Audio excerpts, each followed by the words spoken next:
take your Bible out now and go ahead and turn to 1 Samuel chapter 22. And this is one of those obscure passages of Scripture that if you've read through your Bible, you've probably read over it several times, and you may not even notice the things that are in there. And I'll get to it in a few minutes because that's where we're going to read, but I'm going to teach and talk a little bit before that time. I do want to say to you tonight that this is a central truth of my message when it said God takes ordinary people. Now, how many of y'all are ordinary? Okay. Some of you are extraordinary, and maybe a few others, but God uses ordinary people. So what I mean by that is He uses people just like you. And He sends you through the crucible. Does anybody know what a crucible is? That's okay. It's a hot spot. It's the spot where you melt everything down. God takes ordinary people and He sends them through the crucible to prepare them for leadership roles. Now, one of the things we've got going on here at Ridge, have y'all noticed that the church has grown tremendously? Have y'all picked up on that little thing? Well, we got more problems at Ridgely than you could shake a stick at. And y'all thought we didn't have any problems at Ridgely. Well, we hadn't got enough room to put all the children we got. Hadn't got enough teachers for all the children. We hadn't got enough leaders for all the different mission teams we're sending folks out to do. I mean, it's just one nightmare and headache over another, all because the church is exploding just like it did in the book of Acts. So what I'm asking for, what I'm trying to do, I'm going to take about 6 weeks. I wanted to do this for years, and I just felt like now was the time to do that. I want to do about 5 or 6 messages on leadership, because what I need is for some of you to step up and to become leaders in different places. And I don't even know where that is that God's going to call you to lead at, but there's some places where He wants you to lead, and He's going to expose that to you. For several Wednesday nights, I want to be looking at biblical leadership, not just leadership, but what the Bible defines as a leader. Now, as Ridgely grows, more and more leaders will be needed to carry out God's plan. God's given us a plan here at Ridgely, and we're trying to do that. And my hope that as we study this series, not only will you learn what it means to be a leader and how to be a better leader, but maybe it'll expose to some of you who are not yet leaders that you need to be leaders, and that you actually have gone through and been through the stuff that God uses to develop leaders along the way. Now, Proverbs 16:18 says, pride goes before a fall, okay? And that is magnified 100-fold for Christian leaders. God's got to kick the you out of all Christian leaders. In order to lead, the leader's personal ego. Now, do y'all know what an ego is? That's when you think a little bit too much of yourself, or you think about, even if you think negatively, if you think negatively about yourself all the time, do you know that means you got a super ego? Because you're thinking about you all the time. So that ego is a part of you that makes you think about you. And God cannot use a person whose ego is so big that all they do is they think about themselves, even if it's negative or whether it's positive. So He's got to kick that out of them. It was John who said, I must decrease and He must do what? He's got to increase. There's got to be less of me and more of Him in us. When God is developing a future leader, or He's developing somebody who's in a leadership position, He will send tests and trials that will lead them through failures and through all kinds of stuff, so that the leader can learn what humility is. It's imperative to God that all leaders have a humble spirit. In the Bible, we're able to see where many leaders go through some horrible situations, failures, and setbacks to develop them spiritually and practically so that they can be who they're supposed to be. Before we look at the text tonight, would you give me 4 or 5 leaders that you know of that are found in the Bible that went through some terrible stuff in their life? What's an example of one of those? Moses, okay. What happened to Moses? Moses killed somebody and then had to go live out in the wilderness for 40 years. And then when God put him in charge of a bunch of people wouldn't even listen to what he had to say, right? And they kept screaming and hollering for cucumbers when they were in the desert. All right, who else had to go through a bunch of stuff? Who? Elijah. Elisha suffered from depression, didn't he? And all the things that he had to struggle with, right? They had Ahab and Jezebel were trying to kill him and put him to death. They wanted him to death. Who said somebody over here? David, okay, let's put David off in the category by itself because we're going to come back and pick him up again in a minute. We're going to look at some of the crucibles that he went through in his life. What's another one? Solomon, okay? Solomon had all kinds of issues and things.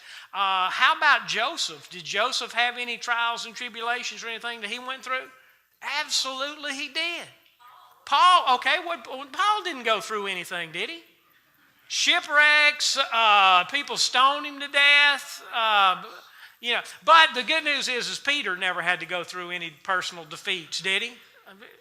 Well, he did deny Christ, and that Shadrach, Meshach, and Abednego, they didn't have to go through a fiery crucible, did they? Well, yes, they did. Are you starting to see a pattern here? That God takes those people that he's going to use the most mightily in the Christian world, and he purifies them by letting them go through all this junk that's in their life. One of the ways that you know that you might be one of the future leaders is you're going through all this stuff. Because God is moving you and shaping you and making you into who he intends for you to be. It was A.W. Tozer that said this right here. I love this quote that he said, "It is doubtful whether God can bless a man greatly until he does what? Hurts him deeply." In other words, it's the experiences that we have in life that bring us to where we're supposed to be with God. Unless we go through those terrible times in there, we're not going to appreciate who God is. We'll talk about that a little more closely. Does anybody know of a guy by the name of Charles Hatton Spurgeon? Have y'all ever heard of Spurgeon? Spurgeon has more documented sermons than anybody that's ever lived. He's got more handwritten sermons that were written out than anybody else in the time period that he was there. And this is what he had to say. Whenever God means to make a man great, he always breaks him in pieces first. And Charles Spurgeon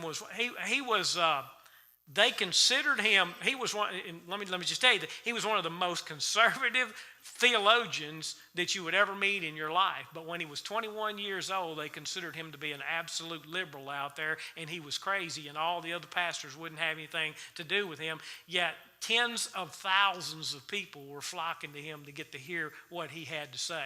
In fact, one night he had so many people in there, and the other theologians didn't want him talking to the people, so one of the theologians walked into the big auditorium that they were and screamed fire, and everybody went running out of the building, and 4 people were trampled to death that night.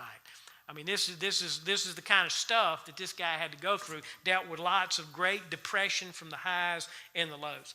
But what I want to talk about for a few minutes, and then we're going to look at a particular text, is I want to talk about David that you brought up just a second ago. David's a great example. Before God placed him into position as king, I don't know if you ever noticed, I love 1st and 2nd Samuel, 1st and 2nd Kings, 1st and 2nd Chronicles, because there's so much history in there.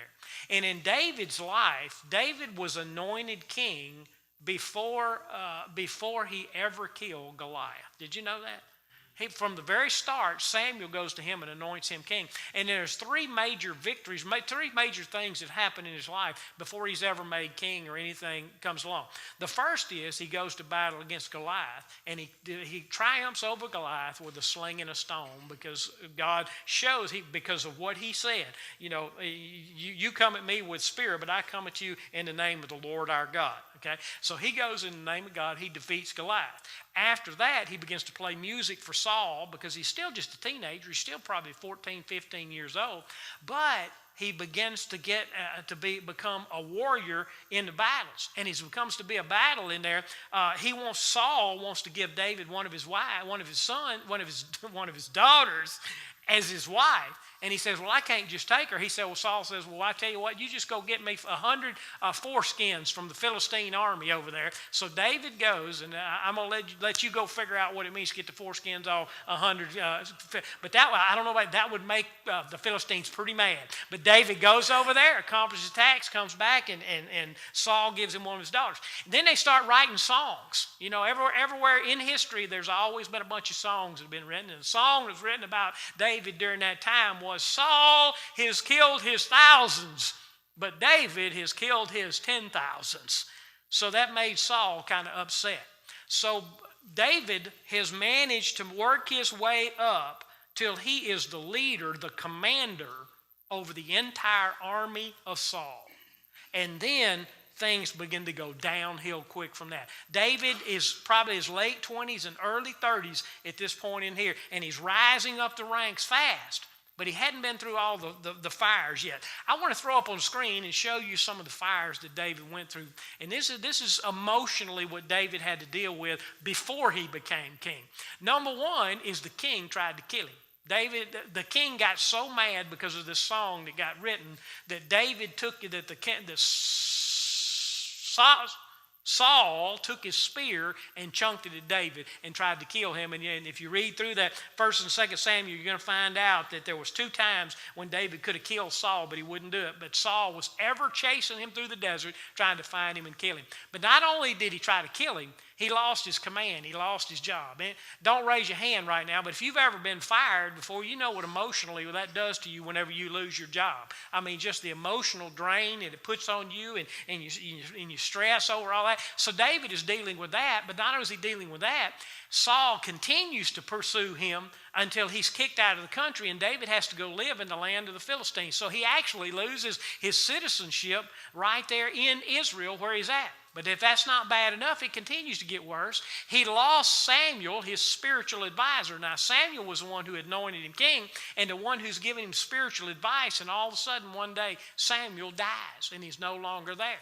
Maybe you've had some people that had great input in your life, and then they died and they weren't there for you to be able to call and get the information or whatever that you need to. He also lost his wife. That wife that he paid 100 foreskins for to get her. Saul takes her, gives her to another man while David is out of the picture. So David loses his wife. Doesn't stop there. He had to form. He had to foam at the mouth. I don't know if y'all know this or not, but there was a time where David was about to be killed by this powerful man. So what David did is he pretended like he was crazy. He started foaming at the mouth, and he pretended to be insane, because back during that time, if you kill somebody that was insane, then they thought a curse would come on you, and you'd wind up going insane in your own time. So David started foaming, fake foaming at the mouth, and just acting crazy so this guy doesn't kill him. But if that's not bad enough, he also lost his best friend. Now, who was his best friend? Do y'all remember? Jonathan was best friend, but Jonathan can no longer be near him because of this thing that's going on between Jonathan's dad, Saul, and David. And if it's not bad enough that Jonathan's not there, Jonathan also winds up getting killed by the Philistines before everything goes down. All right, so he had all of those things that he had to deal with ever before he became king. And then, of course, if you read the story, you find out that after all of that, David becomes king. But after David becomes king, it's not like everything got right once David got to be king. He's still a leader, but you remember that sin that he had with Bathsheba? Well, he loses that son that was born during that time. He also winds up losing his very own son, Absalom, who is the very son who tries to overthrow the kingdom and actually does cause a coup to come up and take over the Israel, so that David has to leave town and people spit on him as he goes to leave out of town.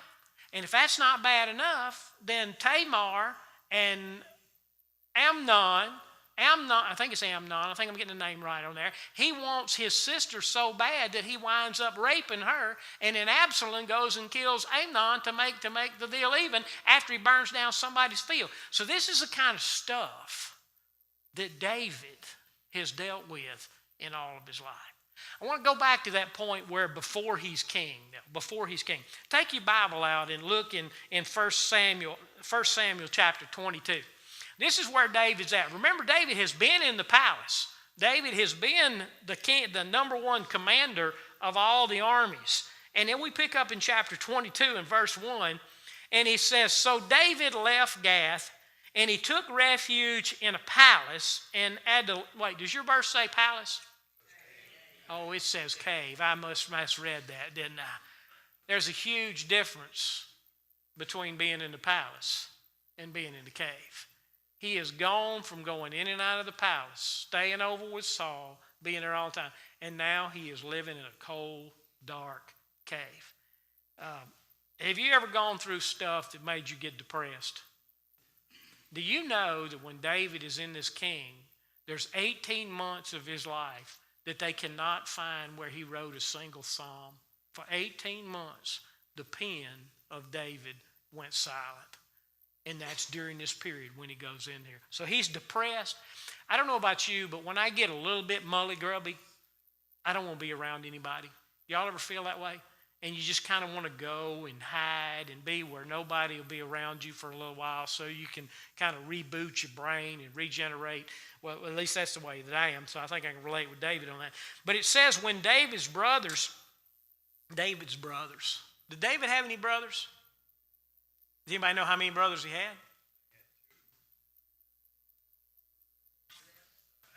Oh, who said 7? Who said 7? All right, there was 8 brothers, so he had 7 of them. And all 7 of his brothers, when Saul went to anoint David as king, he looked through each one of them and said, is this all the boys? Because that's not the ones I'm supposed to anoint. And it turns out he winds up anointing David. Now, does anybody know how David's brothers treated David? Bad. When David had a cheesy job when he kills Goliath, because his job was to take some cheese and some wine out to his brothers while they were in the battle. And when they got there, they told David to go back home because they knew how he was, and he was going to wind up stealing all the glory from them. So they tried to cause all kinds of problems with him. So now that David is all depressed and living in a cave by himself, guess who's coming to live with him? His brothers that hate his guts are coming to be with him. Doesn't that just make you feel better for David right now? Okay. And his father's whole family heard, and they went down to join him. Y'all ever have somebody come over to your house and you just wish they wouldn't be there? And then their mama shows up? You know how when your mama comes to your house, ladies, you're worried about what she's going to say about your house being clean enough? Imagine if you was living in a cave. David's mama shows up, David's daddy shows up, all the brothers he doesn't like shows up, and it gets better. It gets better. In addition, every man who was desperate, all the desperate people in Israel, all the rejects, all the people that nobody wants to be around, all the people who were in debt and couldn't pay their debts, or all the discontented rallied around David. They rallied around him. Hey, brother, we're here for you. We're here for you. And guess what? He became their leader. Oh, wow. David is going to fight all of these battles, and those are the people that God has sent him to develop in here. So we always think about David as king, but we don't ever think about all the junk that David went through to get to where he was at. About 400 men were with him. From there, David went to Mizpah, where he said to the king of Moab, please let my father and mother stay with you until I know what God will do for me. So he left them in the cave, the king of Moab, and they stayed with him the whole time David was in the stronghold. And in that stronghold, over the next 18 months, David's going to develop in character. And he's going to develop these men who have come to be with him. He's going to teach them how to fight. And they're going to go and fight against the Philistines. And they're going to kill a bunch of the Philistines. And then they're going to wind up going to ally with some of the other Philistines. And it's going to come time to go and fight Israel. But Israel, the king of the Philistines, won't let David go with them because they're afraid David will turn on them. But the Philistines are actually going to carry out God's judgment on Saul and kill him so that David can wind up king. So God's in the process of working everything out. But in the meantime, David's in the crucible. And everything he touches for a season in his life is turned to something worse. But it's just so David can become the man that David needs to be. By the way, how does the Bible describe David? He was a man after God's own heart. The only way you survive stuff like that is for your pride to be destroyed. The only way you survive stuff like that is in humility, coming to the point where you absolutely trust God with whatever is going on in your life. Which brings me to the main point I want to give you today. Humility is found in going through circumstances that you cannot control. There are times in your life, some things you can do something about, but a lot of times you'll get in a situation where you can't do nothing about nothing. And the only thing that you can do is pray and talk to God. And you fall down on your face before him and you cry out to him. And what you do is you trust God. You just simply sit down and you trust God, and you ask God to tell you when to stand up and speak up, and when to sit down and shut up. And God, if I'm supposed to do something, tell me to do it. If I'm not, make sure I don't do it. And that's one of the most honest prayers that you ever come to in your life. But when you do, you're going to break through a barrier that you didn't even know existed. Your ego, your self-awareness is going to die. And then you're going to be where God needs you to be so that he can begin to use you in great and mighty ways. But that's what he says in 1 Peter, isn't it? Where it says 1 Peter 5, second part of the verse right there, it says, God resists the, let me try that again. God resists the proud, and the proud are the ones who have these huge egos because they think that they can do anything.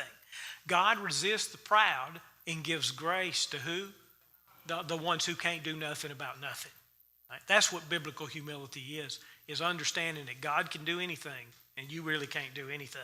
Your job's just to do the right thing, and God's job is to work it out.